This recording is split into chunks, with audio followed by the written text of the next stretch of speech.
CyberCube has recently published a report looking at the French cyber insurance market. I'm Yvette Essen, Head of Content, Communications and Creative for CyberCube.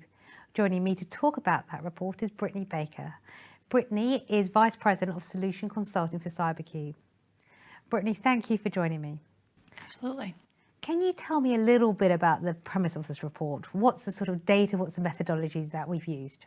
Absolutely. So what we did is we created a portfolio of around 17,000 mid to large French companies, really looking to see the presence and the observations of two different security signals, one of which is software vulnerabilities and the other is for end-of-life products. And just to note, an end-of-life product is one that is no longer supported by the original developers of that software package.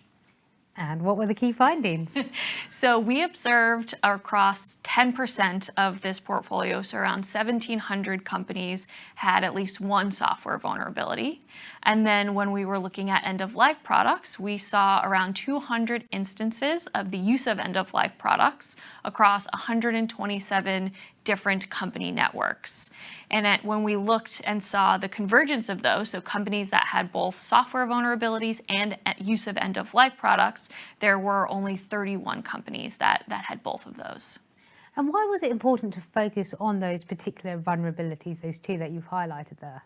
So CyberCube has done work to look at the different security signals that represent an increased probability of experiencing a cyber event. And there were 10 across our series of about 60 security signals that really fit that bill. And these are two of them. They actually interplay in an interesting way. Software vulnerabilities are essentially an unlocked door that an attacker can exploit to get into a company's network. It makes their work easier. An end-of-life product, as I noted earlier, is no longer supported. So the patches or the updates that could fix or kind of take out a software vulnerability are no longer being pushed. And so when you observe both of those at the same time, it compounds the increased probability of experiencing an event. So the findings in the report, why are they so important to the insurance market, anyone working in that French insurance market? So if you're able to observe these before the underwriting process or during an underwriting process, then you can give that company the chance to address those, to take that risk out of use. And so that represents you should be able to see a decrease in the expected frequency of an event and hopefully a decrease in the expected loss as well. So you want to be able to proactively do that before you underwrite that policy.